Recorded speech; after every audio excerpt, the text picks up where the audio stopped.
On this Saturday night, strain from the strike at BC ports.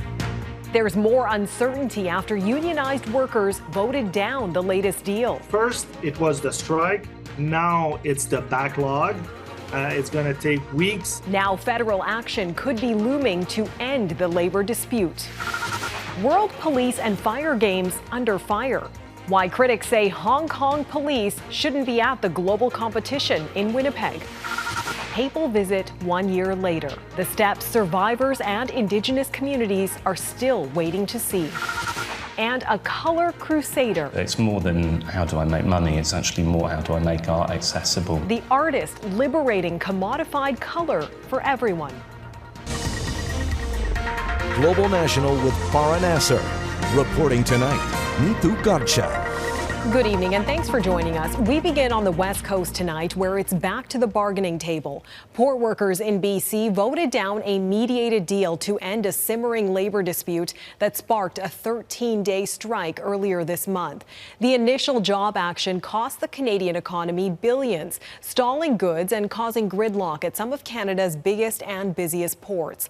And tonight, the pressure is on. Port workers look set to head back to the picket lines, and it's raising questions about whether the federal government will step in and enforce back-to-work legislation. Mike Drolet has our top story tonight.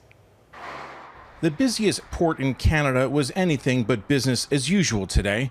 Workers clocked in, but how long will they stay on the job after rejecting a mediated contract offer weeks after a crippling 13-day strike cost businesses billions in trade? We cannot pay the price of another strike because the price we paid during the first strike was extremely high.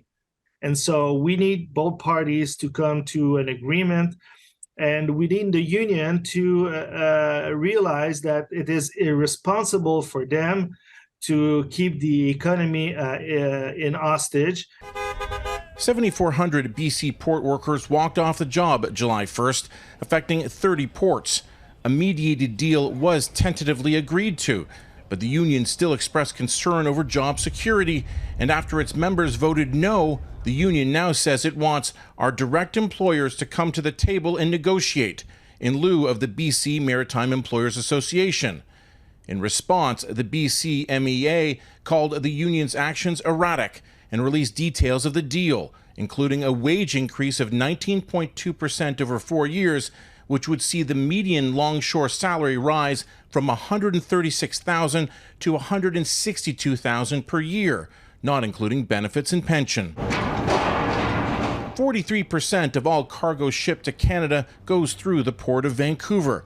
After the 13-day strike ended, the Vancouver Board of Trade reported a backlog of 63,000 shipping containers that needed to be unloaded, with CN saying it would take over 2 months for it to catch up. Both Prime Minister Trudeau and Seamus O'Regan said that another strike was not an option. For workers to go back on strike, the union would have to issue a 72-hour notice.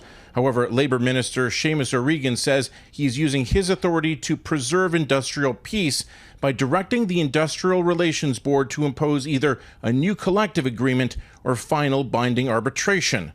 The message being, BC ports need to stay open. Mike Drolet, Global News. Working people at grocery stores are just not making ends meet.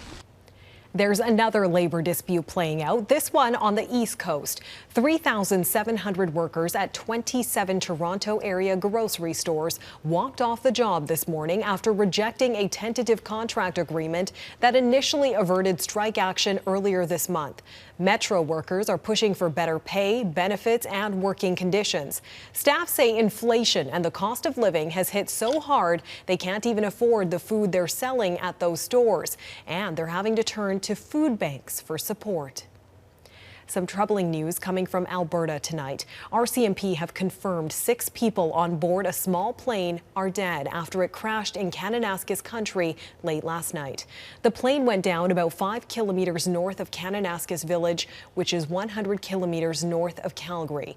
The Piper PA-32 aircraft took off from Calgary's Springbank Airport around 9 p.m. Friday on its way to Salmon Arm, BC.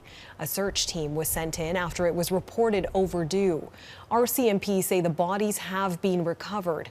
2 investigators from the Transportation Safety Board have been deployed to investigate the case. A firefighter in BC has died battling a wildfire in the province's north. BC Wildfire Service says it happened on Friday in the province's Prince George Fire Centre region. RCMP say the 25-year-old wildland firefighter, contracted by a private company from Ontario, was riding on a UTV on a gravel road when it rolled over a steep drop. He died while being transported to hospital. He is said to have been fighting the Donny Creek wildfire, BC's largest fire. It's the 2nd firefighter death of the season in BC and the 4th in Canada. An international competition for police officers and firefighters is underway in Winnipeg, but the event is coming under fire for one of the teams participating. As Mike Armstrong explains, critics say Hong Kong police have been at the center of China's crackdown on the pro-democracy movement and shouldn't have been invited to take part in the World Police and Fire Games. More than 8,500 police officers and firefighters are facing off in Olympic-style competitions in Winnipeg. The week-and-a-half-long event has attracted teams from more than 70 countries. China isn't participating, but a team from Hong Kong is. I was shocked, and I couldn't see how this would happen. Margaret McQuaig Johnston is with the China Strategic Risks Institute and says someone made a mistake. When Hong Kong police started cracking down on pro-democracy leaders in 2019, Canada suspended extradition agreements with the Hong Kong police force. Amnesty International says they've been involved in arbitrary arrests, beatings, and torture. Why would we be rolling out the red carpet and having a big celebration of their prowess? I just can't, I can't see it. Now, the protests in Hong Kong may have stopped, but the repression hasn't. Earlier this month, police arrested 4 men it accused of supporting dissidents outside the country. It also announced bounties and arrest warrants against 8 foreign-based activists. Well, some of those exiles are now based in Washington and part of a group called the Hong Kong Democracy Council.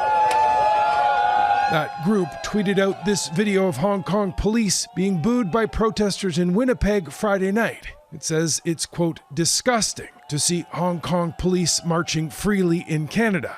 It says the force, quote, brutalized and oppressed so many Hong Kongers on behalf of their Chinese Communist Party master. Canada, it says, should know better. We are a non-political entity, and so we don't have the ability to comment or decide who does and doesn't come. Organizers say they were following the federal government's guidance. Ottawa has criticized what's gone on in Hong Kong, but people are still free to travel back and forth. That includes to these games. Mike Armstrong, Global News.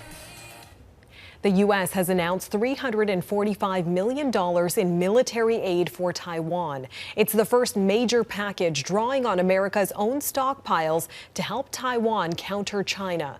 U.S. President Joe Biden says the package will include defense, education, and training for the Taiwanese. Lawmakers have been pressuring Washington to get weapons to Taiwan to help deter China from attacking. The announcement prompted a swift rebuke from Beijing, which has promised to reunify democratically ruled Taiwan with the Chinese mainland by force if necessary. Coming up, the U.S. plan to overhaul the United Nations Security Council to better manage global conflict.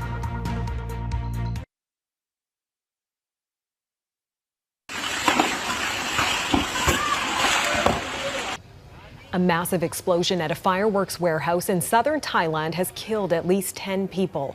Local officials say more than 100 others were injured. The warehouse was completely destroyed, as well as several nearby buildings and houses.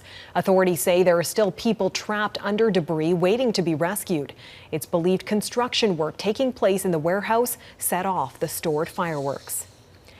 The U.S. will assume the presidency of the United Nations Security Council in August. It's the first time it will be at the helm since Russia's war on Ukraine began. While it has a prime seat at the table, the Biden administration is hoping to address growing frustration at the council's inability to manage global conflict. Jamie Maracher reports. It's a small table the U.S. hopes will soon have more seats. those of us on the Security Council have a duty to do more, to do better. Russia, China, the U.S., Britain, and France are the 5 permanent members of the United Nations Security Council with veto powers. Pushing a plan for reform, the Biden administration is floating adding 6 more permanent members to the inner circle without granting those nations veto powers. There's mounting public pressure for change amid the current council's failure to respond to global crises, including Russia's invasion of Ukraine. You can't really expect the Security Council to handle the Ukraine war very well when the main aggressor in that war is a permanent member with a veto, which does then lead to the question of, do we even want to keep this mechanism around? Foreign policy fellow Michael O'Hanlon says it's a smart political play for Biden to attempt modernization, but it won't be easy. The lack of vetoes isn't the only issue. Which countries would get to join could be contentious. India, with its 1.4 billion people, would be a natural. That might anger rival Pakistan.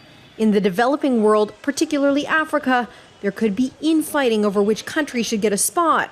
The current council has 15 member nations, 10 of which are non-permanent. Past campaigns for those temporary seats have seen intense diplomatic jockeying. Canada lost its most recent bid. We don't compete well. We don't invest in it. It also means our chances are nil. Ottawa University professor John Packer, who worked for the UN in the 80s and 90s, says he thinks the chances for change as a whole are just as dire. You can only change these things like that according to the charter itself. And so there are certain elements you can't change. You can't really change the veto power of the 5 unless they individually would surrender it, which they're not going to do. Failure to respond and adapt to our ever-changing world could put the council's credibility and entire purpose into question. Jamie Marocker, Global News. Ahead, revisiting the papal visit 1 year later and whether there's been progress on the promises to Indigenous people.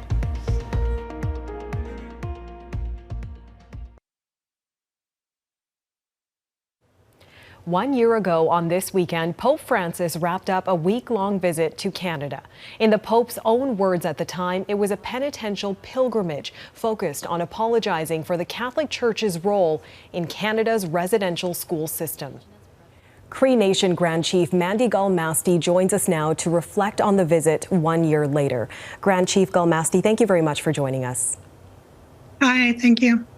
So you were part of a delegation of Indigenous leaders who visited the Vatican, where the Pope delivered the initial apology. I believe you then attended at least 2 of the Pope's events in Alberta and Quebec, your home province. Since then, could you describe what's changed and whether there's been progress in addressing the issues that were raised with the Pope and the Roman Catholic Church? Thank you. I was the representative of the province of Quebec. During the time this past year, we've seen the evolution of many activities. I think that the federal government has announced the special report from the special interlocutor. We saw the repudiation of the doctrine of discovery from the Vatican Church. We also know that there was access provided for research in some of the Oblate archives. There have been some small steps, significant response on the side of the church. I think myself personally, I'm still waiting to see more. How do you think the apology from the Pope in this time has influenced the healing process for survivors and their communities? I've had a variety of responses. Some residential school survivors telling me that this was something that they were looking for. The action of an apology delivered something for them. Some saying that they were not pleased, wanting more, not feeling that it was enough, and some not ready to speak about it yet. You mentioned you're still waiting to see some more action. Among the calls that we heard from various communities were reparations, accountability for those who perpetrated abuse in those institutions, the return of artifacts from the Vatican, and acknowledgement by the Church of missing and murdered Indigenous women, girls, and Two-Spirit people. I'm curious, are there any specific issues or concerns that you believe need to be prioritized by the Church in its efforts to address the ongoing effects of residential schools moving forward? I think first and foremost for myself, seeking access to the archives, to any kind of records for surviving students and their family, having that kind of information for those children who didn't return home or their whereabouts are unknown is important. I think that this should be something that is hosted by the Vatican, that is funded by the Vatican, to have a formal committee set up for Indigenous nations to participate for themselves. Secondly, a return of land, a repatriation of those students who were buried in church facilities or on school grounds. In addition, I think there has to be some dialogue, a formal process set up for the return of artifacts that are held at the Vatican. Speaking of your firsthand experience, how has your personal involvement in these events shaped your perspective on the potential for reconciliation between the Catholic Church and Indigenous communities? For myself, going to the Vatican was a really challenging experience. It was very hard to hear the residential school survivors speak about what they endured, how their life was affected, how their further generations of families were affected. And then to come home and to try to work with my nation and try to have these really challenging dialogues is not something that you could do lightly. In my nation, one of the communities that had a Catholic school has begun the process of ground penetrating radar. They are investigating the school lands to see if there are remains. That is something really hard. You know, these are people, these are our family members, our friends, our relations, and for them to have this discussion, something that has been in the dark for so long, I can't imagine the impact on them. As a leader, trying to create that space, trying to support, it is something that is very challenging. Every nation across Canada is in a different place with that.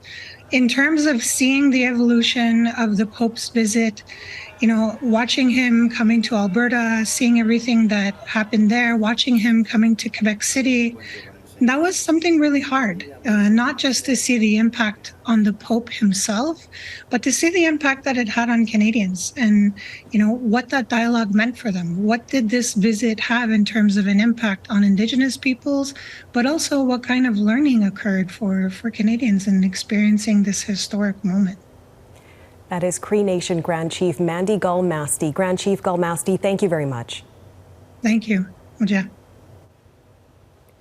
There is some support for survivors. A 24-hour crisis line is available for anyone experiencing pain or distress as a result of their residential school experience.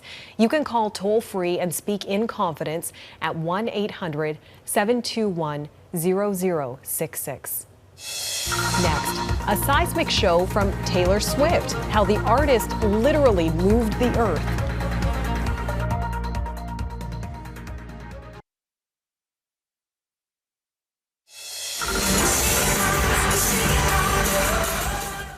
Taylor Swift fans in Seattle took her musical advice to shake it off, literally. During Swift's show before 72,000 concertgoers last week, she and her fans were so loud they created seismic activity equal to tremors of magnitude 2.3. There is a push to keep another kind of art form available to the masses. Big businesses are increasingly putting a price on pigment. But as Redmond Shannon discovered for the new reality, one British artist is campaigning to free color for fellow creators. Stuart Semple lives in a world of color. I love watching it go in. If Willy Wonka had a paint factory, it would be here in his artist studio and paint lab on the south coast of England. Eye candy everywhere you look. I would explain colour as something that can change our emotions, and it is our way, really, of feeling the world inside us visually. Stuart's artwork has been exhibited around the world, but his calling is something bigger. So it's more than how do I make money, it's actually more how do I make art accessible. He does so by developing and selling affordable quality paints, just one arm of his non-profit art business. But accessing colour these days isn't always as easy as Stuart would like. And I hate the idea that art or colour or materials are sort of gate-kept in any way, shape or form. Most recently, Stewart noticed some digital colours out of reach, now jailed behind a paywall. And it took me about 2 or 3 hours, and then I'd created this free tone plugin. Sorry, 2 or 3 hours? Yeah. Yeah. To get inside the software yeah. and fix this issue? Yeah, I wanted to make it better for everybody. It was the patch that people needed, so I made it. Big business is interested in colour too, the commodification of it, from UPS brown to Home Depot orange. Semple knows blue well enough to make TIFF, his cheeky version of Tiffany blue. It's one of the more protected corporate colours that he's determined to take back, one brushstroke at a time. Who owns colour? No one can own colour. Colour exists. It's just a phenomena of nature. Redmond Shannon, Global News, London. And that is Global National for this Saturday night. I'm Neetu Garcha. We'll leave you tonight with a new way to get around Montreal. Bonjour. Bonjour. The REM opened its doors for free rides to the public this weekend for a taste of the city's new light rail network. The $6.9 billion transit project is launching with 5 stations for now, but that's expected to grow into 26 stations and 67 kilometers of track across the greater Montreal area. Thanks so much for watching. Hope to see you again tomorrow. Have a great night.